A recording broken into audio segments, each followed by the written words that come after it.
ಇನ್ನು ಎಲ್ಲ ಬೆಳವಣಿಗೆಗಳ ಮಧ್ಯೆ ಮತ್ತೊಂದು ಬೆಳವಣಿಗೆ ಆಗ್ತಾ ಇರುವಂತದ್ದು ಅದು ವಿರಾಟ್ ಕೊಹ್ಲಿ ಮೇಲೂ ಕೂಡ ಈಗ ಕಂಪ್ಲೇಂಟ್ ಅಂತ. ಚಿನ್ನಸ್ವಾಮಿ ಸ್ಟೇಡಿಯಂನಲ್ಲಿ ಕಾಲ್ ತುಳಿತ ಪ್ರಕರಣಕ್ಕೆ ಸಂಬಂಧಪಟ್ಟಂತೆ ಆಗ್ತಾ ಇರುವಂತ ಮತ್ತೊಂದಿಷ್ಟು ಬೆಳವಣಿಗೆ ಈಗ ಕ್ರಿಕೆಟಿಗ ವಿರಾಟ್ ಕೊಹ್ಲಿ ವಿರುದ್ಧವೂ ಕೂಡ ದೂರು ದಾಖಲಾಗ್ತಾ ಇದೆ. ಕೊಹ್ಲಿಯನ್ನ ಪ್ರಮುಖ ಆರೋಪಿ ಮಾಡುವಂತೆ ದೂರನ್ನ ನೀಡಲಾಗಿದೆ. ಕಬ್ಬನ್ ಪಾರ್ಕ್ ಪೊಲೀಸ್ ಠಾಣೆಯಲ್ಲಿ ದೂರು ದಾಖಲಾಗಿದೆ. ಅವರನ್ನು ಯಾಕ್ರಿ ಇದರಲ್ಲಿ ಹಾಕಬೇಕು? ನೈಜ ಹೋರಾಟಗಾರರ ವೇದಿಕೆಯಿಂದ ಈಗ ದೂರು ದಾಖಲಾಗಿದೆ. ನೂಕುನುಗ್ಗಲಿಗೆ ಕೊಹ್ಲಿಯೇ ಕಾರಣ ಅಂತ ದೂರು ಕೊಡ್ತಾ ಇದ್ದಾರೆ. ಯಾಕೆ ಕೊಹ್ಲಿ ಹೆಂಗ್ ಕಾರಣ ಆಗ್ತಾರೆ? ಅವ್ರನ್ನ ಕರೆಸಿರುವಂಥದ್ದು RCB ಟೀಮು, ಅವ್ರನ್ನ ಕರೆಸಿರುವಂಥದ್ದು KSCA, ಅವ್ರನ್ನ ಸನ್ಮಾನ ಮಾಡಕ್ಕೆ ಕರೆಸಿರುವಂಥದ್ದು ಸರ್ಕಾರ. ದೂರು ಮಾತ್ರ ಈಗ ವಿರಾಟ್ ಕೊಹ್ಲಿ ಅಂತ. ಅಯ್ಯ ಏನ್ರಪ್ಪ ನಿಮ್ ಯಾರು ಒಟ್ಟಿನಲ್ಲಿ ಯಾರೋ ಒಂದು ಮೇಲೆ ಹಾಕ್ತಾ ಇರಬೇಕು. ಯಾಕೆ ಸಿದ್ದರಾಮಯ್ಯನವ್ರ ಮೇಲೆ ಕೇಸ್ ಯಾಕೆ ಹಾಕ್ಲಿಲ್ಲ?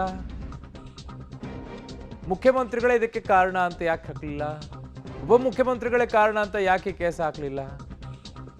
ಅದು ಹೆಚ್ಚು ಪ್ರಚಾರ ಪಡ್ಕೊಳ್ಳೋದಿಲ್ಲ. ವಿರಾಟ್ ಕೊಹ್ಲಿ ಅಂದ ತಕ್ಷಣ ಹೆಚ್ಚು ಪ್ರಚಾರ ಪಡ್ಕೊಳ್ಳುತ್ತೆ. ಅದಕ್ಕೆ ಕೇಸ್ ದೂರು ಕೊಟ್ಟಿದ್ದಾರೆ. ಅದು ಯಾವುದು ನಿಲ್ಲಲ್ಲ ಅದರಲ್ಲಿ. ಯಾಕಂದರೆ ಅವ್ರ ಪಾತ್ರ ಎಲ್ಲರೂ ಇದೆ ಇದರಲ್ಲಿ. ಅವ್ರ ಪಾಡಿಗೆ ಅವ್ರು ಅಲ್ಲಿ ಆಟ ಆಡಿ ಬಂದಿದ್ದಾರೆ. ಅವ್ರ ಪ್ಲೇಯರ್ಸ್ಗಳನ್ನ ಇಲ್ಲಿ ಕರೆಸಿದ್ದಾರೆ. ಅವ್ರೇನಾದರೂ ಮಾತನಾಡಿ ಬನ್ರಪ್ಪ ಅಂತ ಅವ್ರೇನಾದರೂ ಹೇಳಿದ್ದಿದ್ರೆ ಅದು ಬೇರೆ ಮಾತು. ಅವ್ರ ಮೇಲೆ ಕೇಸ್ ಹಾಕೊಂಡು ಕೂತಿದ್ದಾರೆ. ಈಗ ಯಾಕೆ ಸರ್ಕಾರದಲ್ಲಿರುವಂಥ ಒಬ್ಬರ ಮೇಲೂ ಕೇಸ್ ದಾಖಲಾಗ್ತಾ ಇಲ್ಲ? ಯಾಕೆ ಆಗಬಾರ್ದು?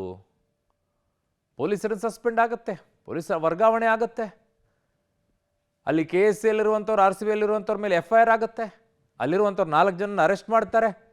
ಆದರೆ ಜವಾಬ್ದಾರಿಯನ್ನು ಹೊತ್ಕೊಂಡಿರುವಂಥ ಸರ್ಕಾರದಲ್ಲಿರುವಂಥವ್ರ ಮೇಲೆ ಒಬ್ಬರ ಮೇಲೂ ಕೇಸ್ ಆಗಲ್ವಲ್ಲ? ಅಲ್ಲಿರೋರು ಒಬ್ಬರನ್ನು ಕೂಡ ಯಾರು ಅರೆಸ್ಟ್ ಮಾಡೋಕೆ ಪರಿಸ್ಥಿತಿಗೆ ಹೋಗೋದಿಲ್ವಲ್ಲ? ಯಾಕೆ ಅವ್ರ ಜವಾಬ್ದಾರರಲ್ವಾ? ಮೊದಲು ನಡೀತಾ ಇದ್ದಿದ್ದು ಬರೀ ಸ್ಟೇಡಿಯಂನಲ್ಲಿ ಮಾತ್ರ ಕಾರ್ಯಕ್ರಮ ಆಯೋಜನೆ ಮಾಡಿದ್ದು.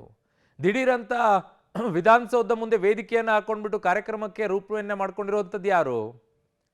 ಕಾರಣೀಕರ್ತರು ಯಾರು ಇದಕ್ಕೆ? ಇಷ್ಟೊಂದು ಅವ್ರ ಪಾಡಿಗೆ ಅವ್ರು ಸ್ಟೇಡಿಯಂಗೆ ಹೋಗ್ಬಿಟ್ಟು ಅವ್ರ ಪಾಡಿಗೆ ಅವ್ರು ಹೋಗ್ತಾ ಇದ್ರು.